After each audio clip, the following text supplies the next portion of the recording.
I'll be there in 10 minutes, I said as I grabbed my car keys. You always say 10 minutes, Olivia laughed over the phone. It usually takes you 5. That's because you never plan for your car breaking down. Very funny, hurry. The call ended and I smiled without thinking. That smile had become a habit over the last 8 years. My name is Ethan Carter, and if Olivia Brooks needed me, I showed up. I never asked whether she deserved it.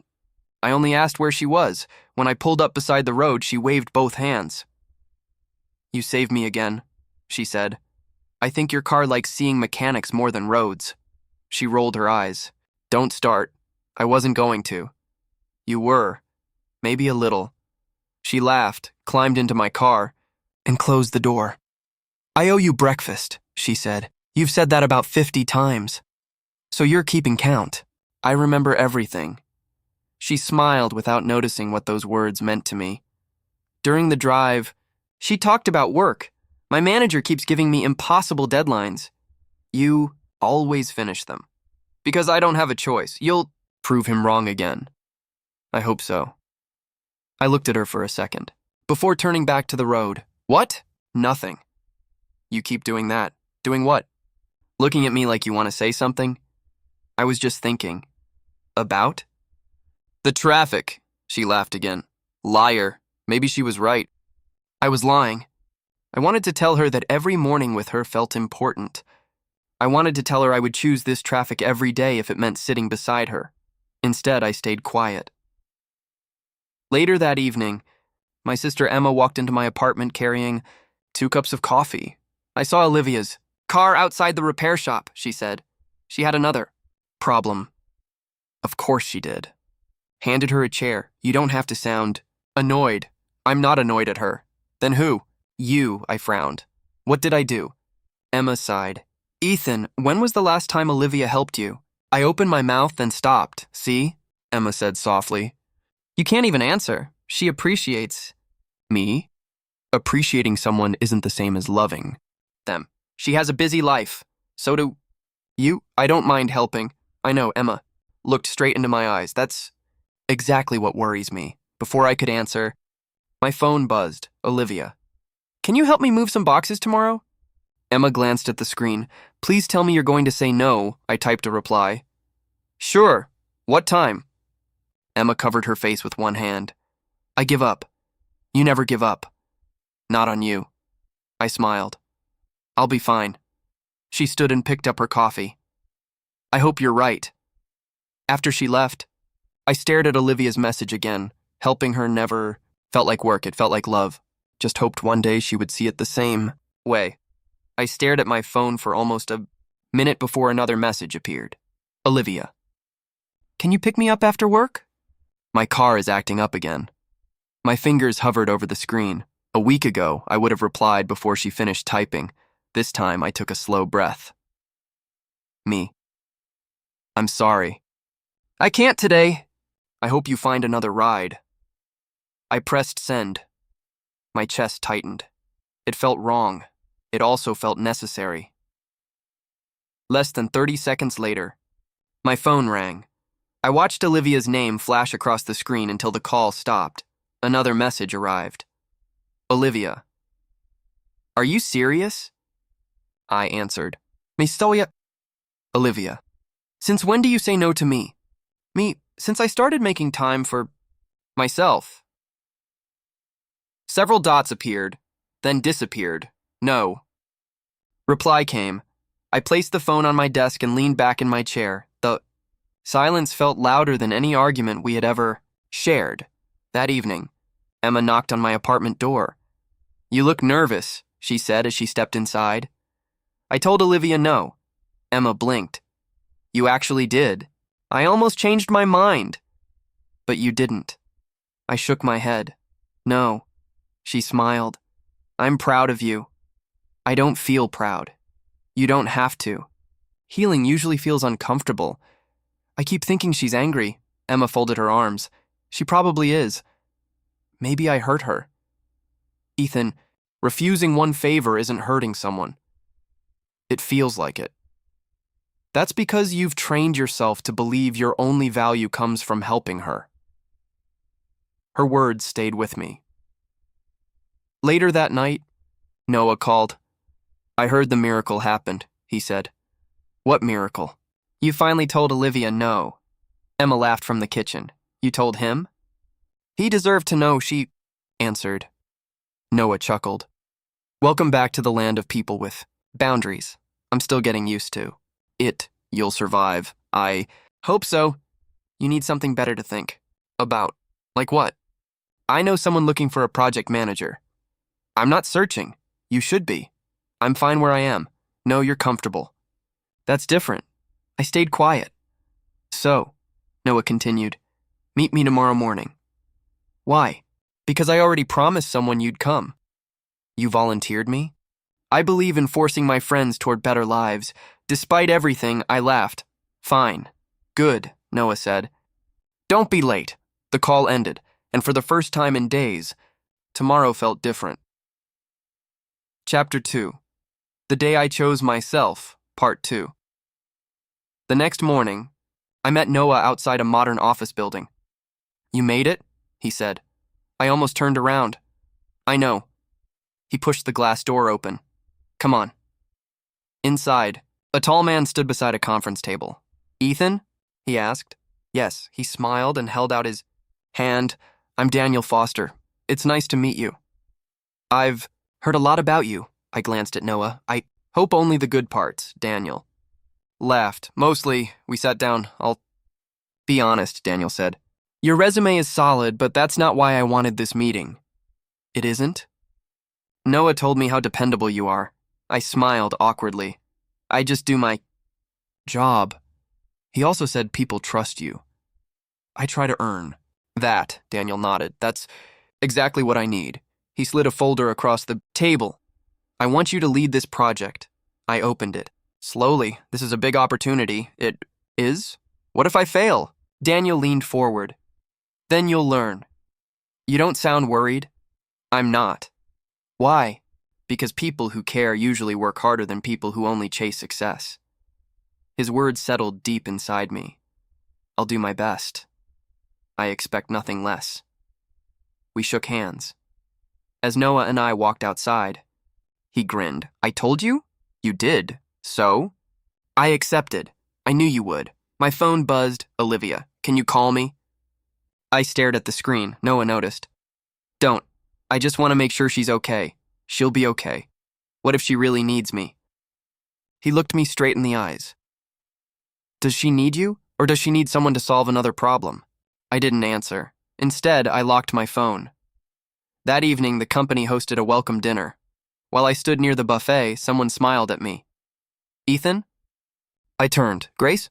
She laughed. I didn't expect to see you. Here. Neither did I.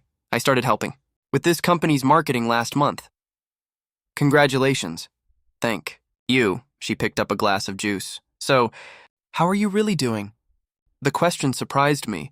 I've had better weeks. You don't have to pretend with me, I confessed. My feelings to someone.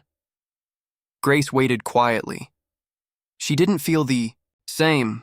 I'm sorry. I keep wondering if I wasted years. She shook her head. You cared honestly. That doesn't make losing easier. No, she said gently, but it means you never have to regret. Loving with your whole heart. For the first time in days, I felt someone listening instead of expecting something from me. 3 months passed faster than I expected. One afternoon, Daniel stopped beside my desk. Ethan, do you have a minute? Of course, he smiled. I've been watching your work. I hope that's a good thing. It is. He placed another folder in front of me. I want you to lead our biggest client. I looked at him. Are you serious? I wouldn't offer it if I wasn't. I've never handled something this important. I know. Then why trust me? Because you stopped doubting every decision you make. His words caught me by surprise. I didn't even notice. That's because confidence grows quietly. I accepted the folder. I won't let you down, I know. After work, Grace waited outside the building. You look happy, she said. I think I finally earned Daniel's complete trust. You earned it a long time ago. I didn't believe that, she smiled. You don't need everyone to approve of you anymore. I'm still learning. That's enough. We walked toward a nearby coffee shop. She looked at Me, can I ask something? Anything. When was the last time you checked Olivia's social media? I thought for a moment. I honestly don't remember. Grace laughed softly. That's progress. You think so? I know so. Before I could answer, my phone vibrated. The screen showed Olivia's name. Grace noticed immediately. Aren't you going to answer? I don't know. You don't owe anyone an instant reply. The phone stopped ringing. A message appeared. Hey! Haven't heard from you in a while? How have you been? I stared at the words. A few months ago, that message would have made my heart race. Now it only made me curious. Grace sipped her coffee. What are you thinking? I'm wondering why she suddenly cares. Maybe she misses you. Maybe. Or maybe she misses what you did for her. Those words stayed in my mind. That evening, Noah called. I ran into Ryan Collins today, he said. Who's Ryan? Olivia's new boyfriend. My chest tightened. I didn't know she was dating someone. They've been together for a while. Oh. Noah stayed quiet. You okay? I will be. Ryan talks a lot about money. What do you mean? He keeps saying he deserves someone successful. I frowned. That sounds strange. It gets worse. What happened? He left Olivia this morning. Already? He found a woman whose family owns several businesses. I leaned back in my chair. For the first time, I didn't feel jealous. I only wondered whether Olivia would finally understand what real loyalty looked like. Chapter 3. She finally looked back. Part 2. The next morning, I reached my office earlier than usual. Daniel looked up from his desk. You seem thoughtful. I heard something unexpected last night. You don't have to tell me unless you want to. Olivia's boyfriend left. Her. Daniel nodded slowly. How do you feel? I thought I would be happy. And? I'm not. That's a good sign. Why? Because you're healing instead of keeping score. I smiled. I never looked at it that way. Keep moving forward. I will. A few hours later, the receptionist called. Ethan, someone is here to see you. Who? Olivia Brooks. My heart skipped. I'll be right there. When I reached the lobby, Olivia stood beside the window. She turned and smiled. Hi. Hi. You look different. I've been busy. I can see that. She glanced around the office. This place is nice? Thank you. I didn't know you worked somewhere like this. A lot has changed, she laughed softly. Guess it has. An awkward silence followed. Finally, she spoke again. I've been calling. I know. You never answered. I needed time. You really disappeared. I didn't disappear. It felt like you did. I looked at her calmly. Stop chasing someone who wasn't chasing me. She looked away. I didn't mean to hurt you. I believe that. But you still left. I had to. She folded her arms. I thought you'd come back. I always did. Before. She forced a small smile. So, can we start over? Before I answered, Grace walked into the lobby carrying a folder. Ethan, Daniel needs these signatures. She noticed Olivia. Oh, sorry. Am I interrupting? No, I said. Hi, Olivia said politely. Hello, Grace replied with a friendly smile. She handed me the folder. I'll wait upstairs. Thanks. After Grace left, Olivia watched her walk away. She's pretty. She's also kind. Olivia looked back at me. Do you like her? I paused. I enjoy spending time with her. Her smile faded. I never thought I'd hear you say that. I took a careful breath. A lot of things have changed. She nodded without speaking. I should go, she whispered. Take care. Olivia. You too, Ethan. As she walked toward the door, I felt old memories pulling at my heart. But for the first time, those memories no longer controlled my choices. I quietly returned to my office, determined not to lose the life I had finally started building. I sat quietly after Olivia left. Daniel walked into my office. Everything all right? I think so. You don't sound convinced. I spent years hoping she'd come back. And now? Now she finally did. How did it feel? I looked out the window. Different. In what way? I remembered the old feelings. That's normal. But they didn't control me. Daniel smiled. That's called growth. Later that afternoon, Grace knocked on my door. Busy? Not anymore. She stepped inside. I saw Olivia downstairs. You noticed. I also noticed your face. What about it? You looked calm. I wasn't completely calm. You handled yourself well. I laughed softly. Wanted to say 100 things, but you didn't. I didn't need to. Grace leaned against the desk. Can I ask you something? Of course. If Olivia asked you to come back tomorrow, what would you do? I thought carefully before answering. I honestly don't know, she nodded. Thank you for being honest. I'm still sorting through my feelings. That's better than pretending you don't have any. Before we left work, Noah called. So? So what? I heard Olivia visited your office. News travels fast. I have my sources. I laughed. She wanted to talk. And? I listened. Did she apologize? Not really. What do you think she wants? I think she's lonely. Exactly. He paused. Don't confuse being missed with being valued. His words settled deep inside me. That evening, I walked home instead of driving. My phone buzzed again. It was another message from Olivia. Can we have dinner this weekend? I miss talking to you. I read the message twice, then I locked my phone without replying. For months, I had believed I couldn't live without her. Now, I realized something surprising. I still missed the person I thought she could become, but I no longer needed the person she chose to be. The difference was small. The difference was everything. As I reached my apartment building, I looked up at the evening sky and smiled. Walking away had hurt more than anything I had ever done, yet every step forward had given me back a piece of myself. For the first time in years, my future no longer depended on whether Olivia chose me. It depended on the choices I made for myself. That realization didn't erase the past. It simply reminded me that my life was finally moving in the right direction. Grace and I sat on a quiet bench outside. The office after work. You've been thinking all day, she said. I guess I'm easy to read.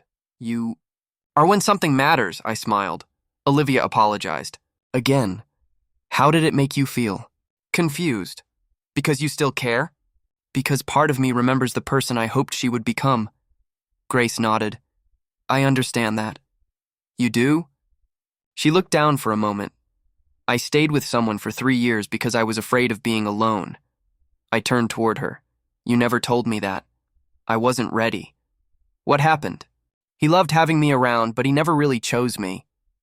That must have hurt. It did. Why didn't you leave? I kept telling myself he would change. I stayed quiet. She gave a small laugh. Does that sound familiar? It does. I finally realized I wasn't fighting for love. What were you fighting for? The dream I had created. Her words settled deep inside me. I think I did the same thing. You did. She smiled gently. But you're not doing it anymore. Before I could answer, Daniel walked out of the building. There you two are, he said. We were just talking, I replied. I hope it was a good conversation. It helped. Daniel looked at me. Can I give you one piece of advice? Always. Forgiveness and reconciliation are not the same thing. I frowned. What do you mean? You can forgive someone without inviting them back into your life. I thought about Olivia's apology. So forgiving her doesn't mean I owe her another chance? Exactly. That changes everything. It should. Daniel smiled and headed toward the parking lot. Grace looked at me. What are you thinking now? I think I've been treating forgiveness like a contract. It isn't. It's a choice. She nodded. A choice that gives you peace. I took a slow breath. For the first time, I realized I didn't have to choose between kindness and self-respect. Maybe I could have both. That thought felt lighter than anything I had carried in years. Purpose. Set up the emotional climax. Several months have passed. My career continues growing under Daniel's guidance. Grace and I have become close through honesty and mutual respect. Receive a text from Olivia asking if we can meet. Asks me to come to the neighborhood, park where we spent our childhood. I hesitate before. Agreeing, emotion. Calm mixed with uncertainty. Scene 2, the park where everything began, purpose. Bring both characters face to face. I arrive first, the familiar. Surroundings remind me of happier days. Olivia arrives looking nervous. There is an awkward silence before either of us speaks. She finally thanks me for coming. Emotion, nostalgia, and tension. Scene 3. Olivia's honest apology, purpose. Deliver the emotional payoff. Olivia admits she took my loyalty for granted. She believed I would always wait. She confused unconditional love with endless patience. She realizes she only appreciated me after losing me. She apologizes without blaming anyone else. Important emotional beat. She says she understands she cannot erase the past. Scene 4. My final answer, purpose. Complete Ethan's character arc. I explain. Loving someone should never require losing myself. I waited because I loved her. Walking away saved me. I no longer blame her. I forgive her because I want peace, not revenge. Then comes the key line. The man who waited for you every day doesn't exist anymore. Emotion, quiet strength. Scene 5. The goodbye, purpose. Emotional release. Olivia cries. She realizes she lost me long before she noticed. My love was never guaranteed. Some opportunities never return. She wishes me happiness. Genuinely wish her the same. Neither of us asks for another chance. Scene 6. A new beginning, purpose. Show the future. Months later, my career continues growing. Daniel congratulates me on another success. Emma tells me she has never seen me happier. Noah jokes that I finally learned how to say no. Grace becomes my partner. Through trust instead of dependency, our relationship grows naturally. Scene 7. Closing reflection, purpose. End the novel on its central message. As I reflect on everything that happened, I realize walking away was never revenge. It was an act of self-respect. Forgiveness freed my heart. Choosing myself allowed me to build the life I once thought was impossible.